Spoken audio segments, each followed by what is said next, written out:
What? Can we get the highlighter, the highlighter on that? What? You don't think I have my hair? We need like that. What's the golf thing where they show you the tee shot and they get an arrow and they show you where the ball? What is like that. They show the entire arc of the ball. Yeah, I love that. They can show me your hair. Yeah. Well, you know what? I had my hair at one point. It's just been a while. I remember. I was there. Welcome to PTI, boys and girls. In today's episode, the Warriors are back on the court.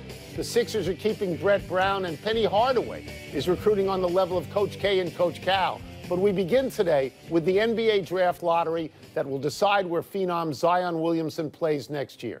The teams with the best chance of landing the #1 pick are the New York Knicks, Cleveland Cavaliers, and the Phoenix Suns, each with a 14% chance. So that's an 86% chance that they won't get him. Wilbon, you're in Chicago for this. How much of the league's future hinges on tonight's results? Tony, I actually think a lot. And I think it's that time. We've reached the time where the league needs a new player that is good, that people are going to be obsessed with, who can also has the potential to be a great player. That's probably reversed them. That's got to be the first thing. Remember, Michael Jordan was drafted in 1984. LeBron James comes along 19 years later in 03. So there were a couple of years without Jordan. This should be neater. You know, it's been 16 years since LeBron was drafted, and now we get Zion Williamson, and people are already obsessed with him. I think, look, the league is in good hands. There are a lot of great stars, as we've seen in these playoffs. But, Tony, the iconic player, that's always driven the NBA. It's business, it's interest, it's fascination. Yeah. I think this is huge for the future of the league. I agree with you. I agree with you that Zion Williamson can take a franchise and turn it with any place that he lands. This is not Andrew Wiggins, who I know you remember you said was worth tanking for, but he wasn't worth tanking for. This guy appears to be the real deal. Let us look at the league. I don't ever think I said that, but go ahead. We could look it up in the I doubt it. The league right now, television ratings were down in the regular season. Television ratings were down in the first round. Why? Well, I would tell you it's because the three biggest cities in the country, New York, Los Angeles, and Chicago, are not represented in the playoffs.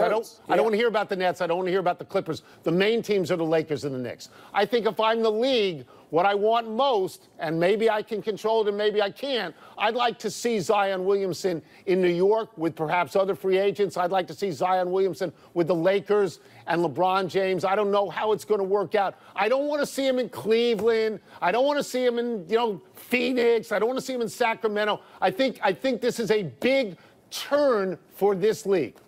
Did people find LeBron James when he was in Cleveland? People find him on the dial? Find him in the arenas? The difference, I would say, is that he was a hometown Cleveland product, and everybody was rooting for him to go to Cleveland at that time. There were bigger stars in the league then.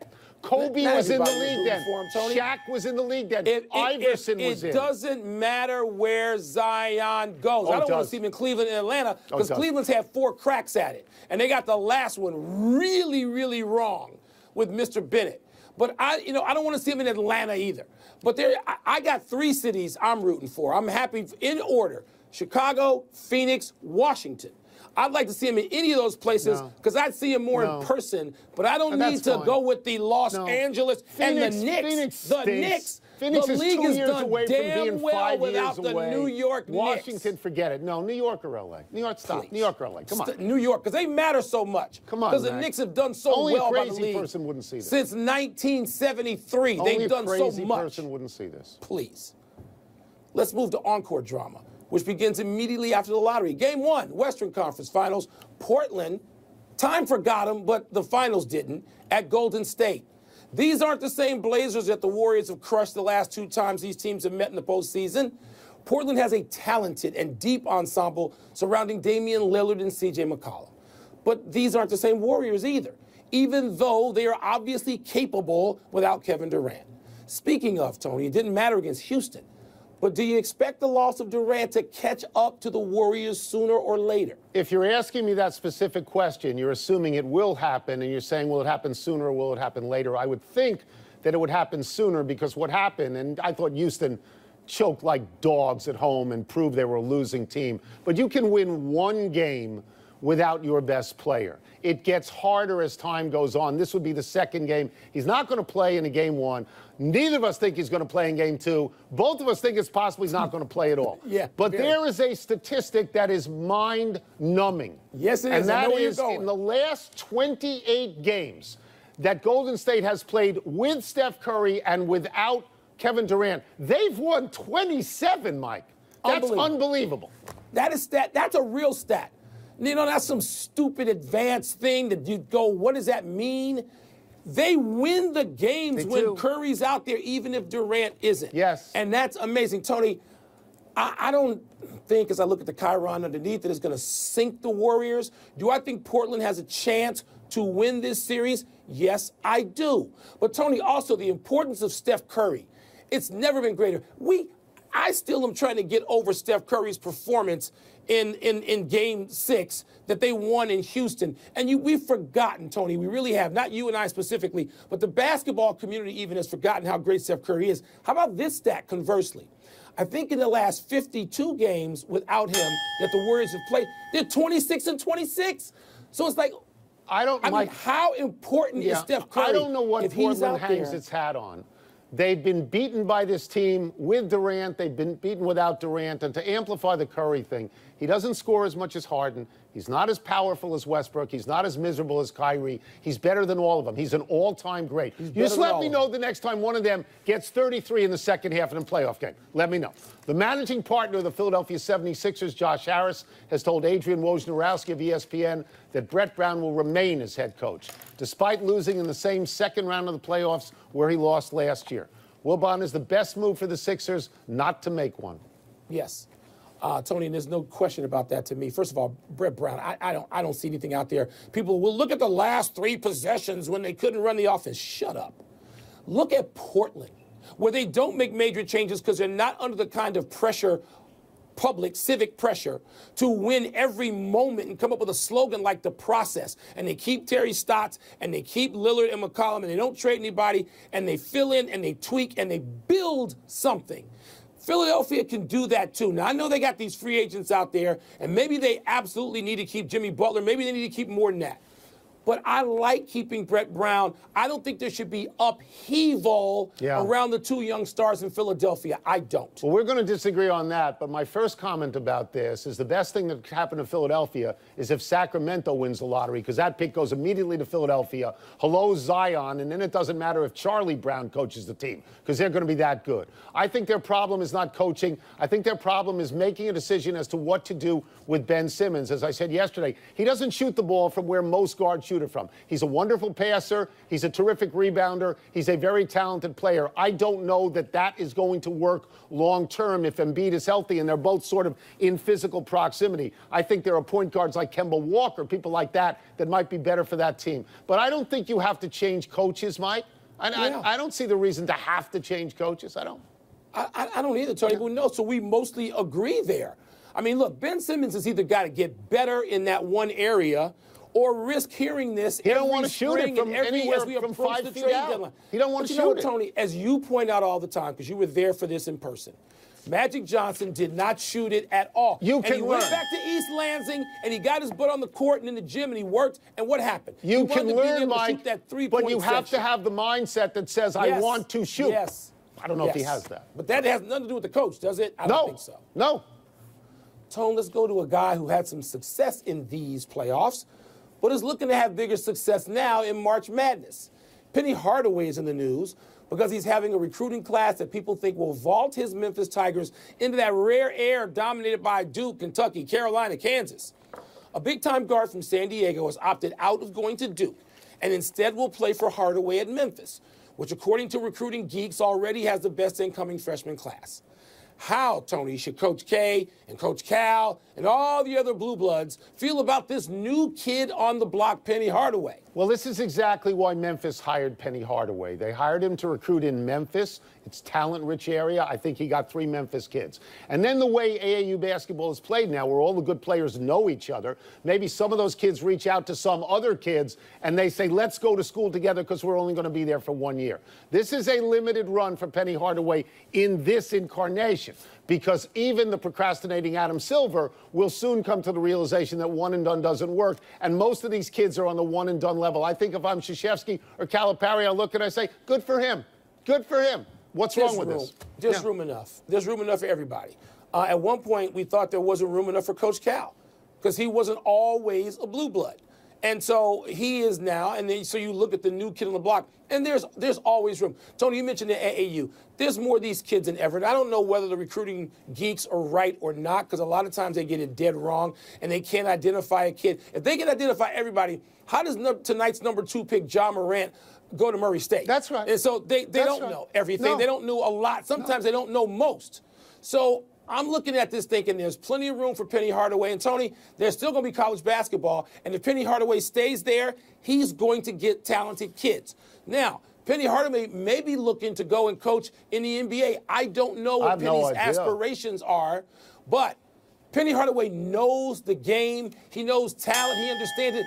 Because he was one of them. That's right. Penny Hardaway was the most recruited guy. The year he came out, he was the LeBron James of his time. There's 2 things a coach has to do, Penny Hardaway. He has to go get talent, and then he has to coach it up. Penny Hardaway this past year was 22-14. You got to do better than that if you're going to be on the level of Krzyzewski and Calipari. Yeah. Let's see what happens. Let's take a break. Coming up, would you rather have Kawhi or Giannis in their upcoming series? And should Tiger be the favorite to win this week's PGA Championship? Or the field? I smell what's coming. So Penny Hardaway down. Everyone has an opinion, but only one person can win toss-up, and that person, spoiler alert, is me. What's first? Toss-up, who would you rather have in the Eastern Conference Finals, Kawhi Leonard or Giannis Antetokounmpo? So I think it's possible that Antetokounmpo could become the face of the league for the next 10 years. He is that good. But if you're asking me about right now, I'm going to take Kawhi Leonard. He averaged 35 points through 7 games in the first round. He got 41 in Game 7, right? And he had to take all the shots because they were gagging. His teammates, Kyle Lowry, Pascal Siakam, didn't want the ball. As soon as they got it, they looked for number 2, give him the ball. He carried the load like nobody else in the playoffs so far. I'm taking Kawhi Leonard. I mean, I think you have to take him. Well, I'm going to disagree with part of your reasoning. Antetokounmpo is carrying the load just as much as Kawhi Leonard. Antetokounmpo, they look to him every play. It's not a matter of panicking. They look to him because they think Milwaukee, the Bucks, have the best player on the court. And almost always now, Tony, except that they're playing Golden State, they do in Antetokounmpo. But I agree with you on the bottom line. Kawhi Leonard is a great two-way player. He's already been the best team at the time, been the best player at the time on a team that won the NBA championship. That would be the San Antonio Spurs. And he seems like he's just at his peak right now. He's above everybody. There's no way to go against him. He's the best player in the playoffs so far. Yes, yes, he is. Next. Toss-up, more likely to be a pleasant surprise, Frank Vogel or John Beilein?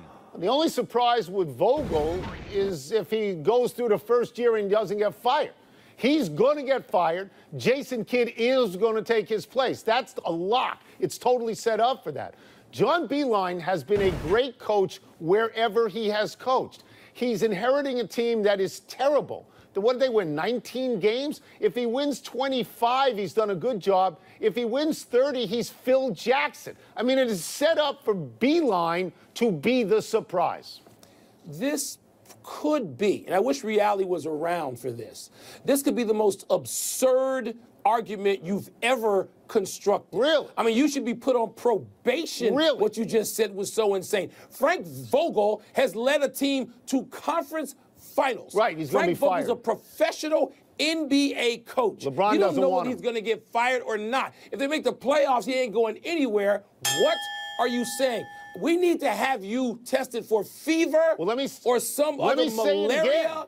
because you've Let me lost say it your again. mind. LeBron is going to get him fired because Jason Kidd is the guy LeBron wants. Next. Toss up who you got at the PGA Championship, Tiger or the field? Okay, so I want Tiger to win. I know you want Tiger to win. Tiger, this is a direct quote from Tiger. Physically, I've been feeling very good. That used to scare people to death. Let's look at Tiger's last 3 majors. He won the Masters. In last year's PGA, he finished 2nd. In last year's British Open, he finished 6th. He won the Tour Championship. He comes into this as hot as you can be. And, of course, I'm picking the field because the field is totally loaded. I mean, look, they're going to love Tiger and Bethpage, but you know what he's going to tee off in on Thursday morning? It's going to be in the 50s. That's an older body.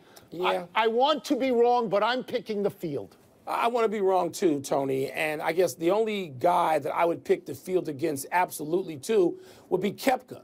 Because Koepka is trying to do the Johnny Vandermeer plus. Yeah. And I don't see that happening either, Tony, with another major. I mean, he's won, 3 of the last 6 majors Koepka's won. He's hot too. I mean, he just comes in hot because majors are his thing. Doesn't have to be the U.S. Open. It could be, in this case, the PGA. Not picking him. I don't know. I'll pick the field, and if I'm going to look at favorites, I might take a steady hand, a guy I trust, like Justin Leonard. And I know a lot of people took Justin Leonard. Justin Leonard. I mean Justin Rose. I'm going in the Wayback Machine to get Justin Leonard or going to the TV set. No, Justin Rose. But I want Tiger to win. I want more drama. I want to see this. We both picked the field in the Masters, but we can't, and we were wrong. It's the field. Next. Can we be wrong again? Toss up. Who would you rather have on the mound tonight, Chris Paddock or Clayton Kershaw? So I love Paddock. He's a big right-hander for San Diego. He's a rookie. He called out, if you remember, the Mets rookie, Pete Alonso, struck him out twice. Pete Alonso's crime was being Rookie of the Month in April. And I would love to pick Paddock because he's going, what is his ERA? I wrote it down, 1.55 with a 3-1 record. But Clayton Kershaw is starting on the other side, and although Clayton Kershaw is not the Clayton Kershaw of 2 years ago, or 4 years ago, or 6 years ago, he is still Clayton F. Kershaw at home. Okay, the Dodgers are 5-0 when he starts this year. His home record, it's a tidy 85-34. So I'm going to pick Kershaw. I'm just going to take Paddock, Tony, just to be different, just because this is baseball, regular season baseball. There are abnormalities, and this could be one of them. It doesn't figure to be one at Dodger Stadium with Clayton Kershaw on the mound. But it's just a game in May. Paddock's good. Random game in May. Paddock's very good. Cocky dude. He'll want to go out there and take Kershaw apart so he can have some bragging rights. I'm going to take him one night tonight. All right. That's it. Obviously, I win. Let's take one last break, but still to come, Bill Belichick is going to do something with his defense he hasn't done in years. And it's tonight the night when the Carolina Hurricanes get to stop chewing on that poop sandwich.